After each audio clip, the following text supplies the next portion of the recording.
1988 in Japan and 1989 in everywhere else, we have Alien Crush for the TurboGrafx 16. And as we can see, it's not on a cart, but on a card, like a flash card, which they called a Who card or a Hue card. I'm not sure exactly how it was pronounced. That's how it was known in Japan and the rest of the world, but North America, they tried to market them as Turbo Chips, which I thought was a pretty stupid name.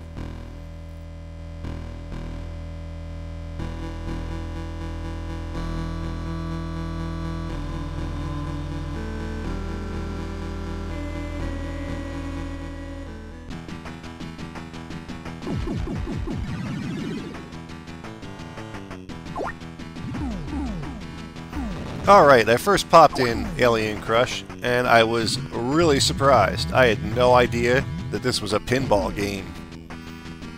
I mean, who knew? I certainly didn't. Apparently it was a very popular one. It made a couple of different sequels.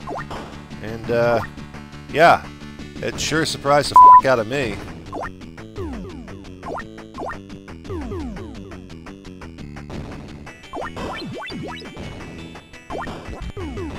So after the initial shock wore off and I got over the rather grossness and the gore factor of some kind of pinball machine made out of the insides of an alien's body, I sat down and played it for a bit and got accustomed to how it's played. And it's pretty good. It's very good for a video pinball game. I wasn't a big fan of any pinball conversions to the video game world. I just felt that they didn't really do the whole medium of pinball justice, but Alien Crush isn't that bad. It feels like a real pinball game, and it's got a lot of nice flashy graphics to accompany that, because it is on a video game. And if you don't have graphics on a video game, at least one with such simple gameplay as pinball, what do you have really?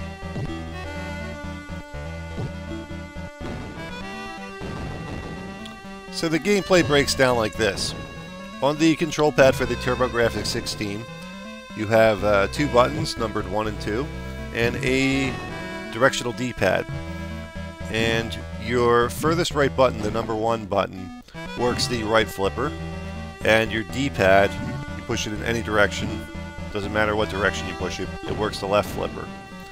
The number 2 button is the button you press to draw the ball back and shoot it out the, I don't know what you'd call it, the alien ribcage thing where the ball shoots out of. And when the ball's in play, pressing the number 2 button gives you a little bit of a nudge, like a shake, if you were playing a real pinball machine and you actually shook it physically. Which is a great feature to include in a video pinball game. I mean, it's something that really is overlooked when you make a video pinball game for a video game. And it's what makes a real pinball machine fun, is that you can physically manipulate it to try and give yourself an advantage. Though the button, the number 2 button nudge in this game isn't real effective. I mean, it's there, it functions, but it doesn't work real well.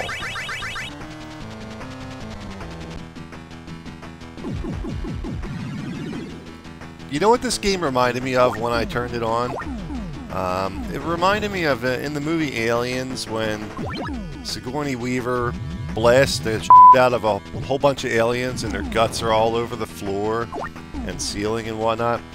It reminds me of when that happened, and it'd be like as if a Data came by afterwards and was cleaning up all this alien guts and decided to build a pinball machine with its, you know, what he found on the floor and scraped off the ceiling.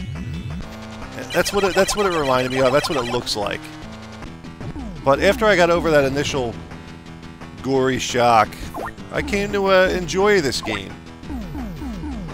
And one of the things I enjoyed is it's not just pinball. At different points, when you rack up points and trigger certain things in the game, these little alien creatures come out of nowhere, and then you destroy them. You blow them up with the pinball, with the actual ball. And that's a really cool addition to this game. I mean, it makes it not quite a shooter, but almost it involves elements of a shooter into a pinball game. And I thought that was a pretty cool addition. There's also a handful of hidden side rooms, which is interesting. If you shoot your ball into the correct alien mouth at the right time, with the right things set into place, the ball moves over to a little side room to the left.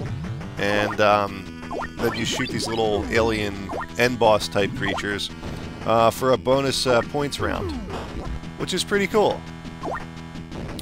One thing I didn't like in this game was that the playing field is 2 screens tall, and you have flippers on both screens.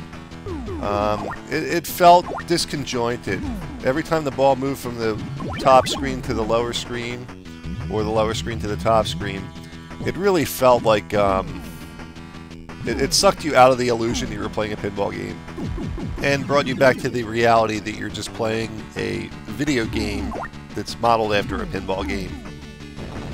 But otherwise, the graphics are crisp and clear, colors are pretty bright. I think they overused purple a little bit too much in this game, but that's just my personal feelings and personal preference. I could have used with not so much purple. But the graphics are nice, colors are crisp. The sound is acceptable. You have a choice of 2 different musical tracks, which you select in the beginning of the game. And they're both pretty much the same thing, I felt. It wasn't a real difference. I played with both of them, and they pretty much felt like the same musical score. So overall, I felt Alien Crush was an mediocre game. I've played better, and I've played worse. I'm Dommy from Classic Games Revisited. Until next time.